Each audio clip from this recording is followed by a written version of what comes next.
Doc, safe bang magbigay ng rice sa aking mga alaga?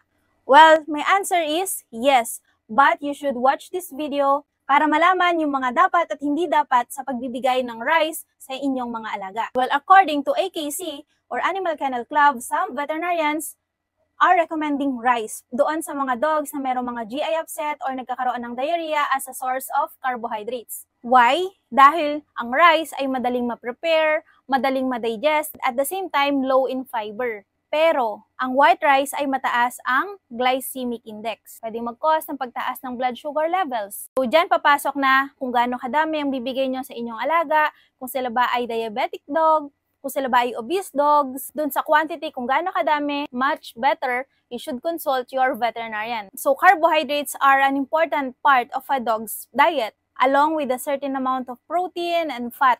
But usually sa commercially dog food, meron ng mga carbohydrates, proteins, at fats na kinakailangan ng inyong alaga for everyday use. So be mindful lang na kapag hinahaluan nyo pa yung dog food at ng rice, so pwedeng mag-cause ng obesity, more carbohydrates intake sa inyong mga alaga. Usually, once na ma-take nyo na, mabigyan nyo na sila ng mga rice, ng mga ulam, mahirap na yan ibalik sa dog food. That's why, kailangan nyo munang isipin, kailangan nyo munang mag-decide kung ibibigay nyo ba to sa inyong mga alaga. And again, kung hindi kumakain, matamlay, nagsusuka, nagtatae ang inyong alaga, you should visit your veterinarian immediately.